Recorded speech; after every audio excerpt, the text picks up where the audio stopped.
சாந்தி. இன்றைய முரளியிலிருந்து கேள்வி பதில். டிசம்பர் 1.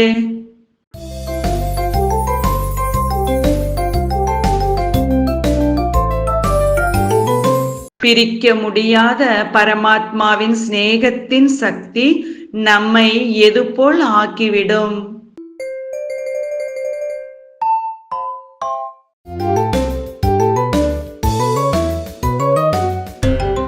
அனைத்திலிருந்தும் விடுபட்டவராக சகஜ யோகியாக ஆக்கிவிடும்.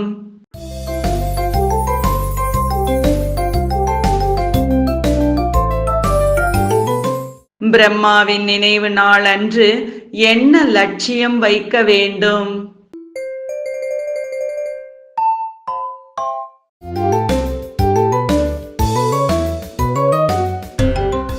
நம் தொடர்பில் வருபவர்களுக்கு மனம், சம்பந்தம், பேச்சு மூலமாக பரமாத்மாவின் செய்தியை தர வேண்டும் என்ற லட்சியம்.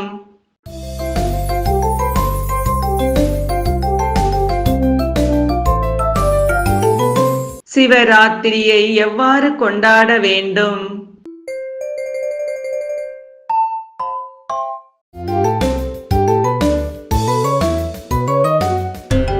சிவன் ஜென்ம தினத்தின் அர்த்தத்தை புரிந்து கொள்ளுமாறும் அற்புதம் நிகழ்வது போல் செய்தி தர வேண்டும்.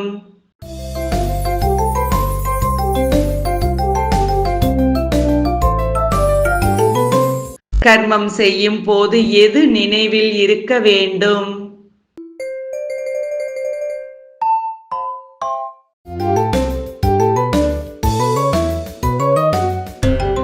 ஆத்மா செய்பவன், சரீரம் செய்கிறது என்ற நினைவு.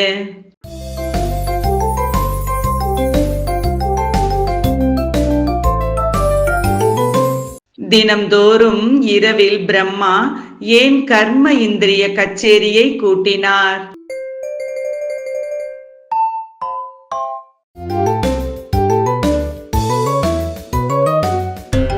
அன்றைய தினம் ஆத்மாவின் நிலை எவ்வாறு இருந்தது என்றும் கர்மேந்திரியம் என்ற வேலைக்காரர்கள் பற்றிய நிலையை அறிய கச்சேரி கூட்டினார்.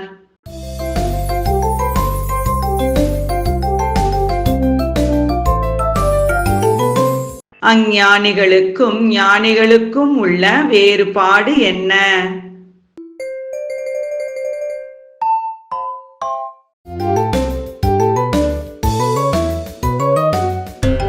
அஞ்ஞானிகள் உறவுகள் பல பேர் இருந்தாலும் அனைவரிடத்தும் துக்கம்தான்.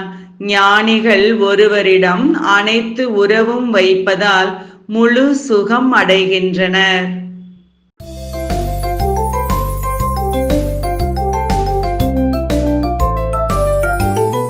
வெகு கால அசரீரி அப்பியாசம் இருந்தால்தான் கடைசி நேரத்தில் உதவியாக இருக்கும். சரியா தவறா?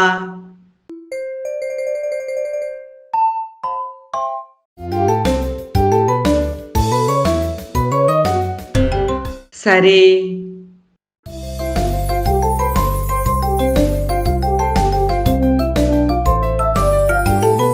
இன்றைய முரளியில் முக்கியமாக என்ன கூறப்பட்டுள்ளது?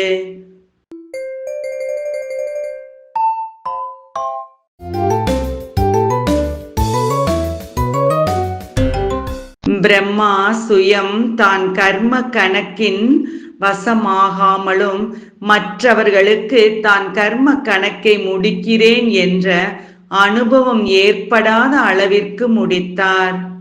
நன்றி. ஓம் சாந்தி.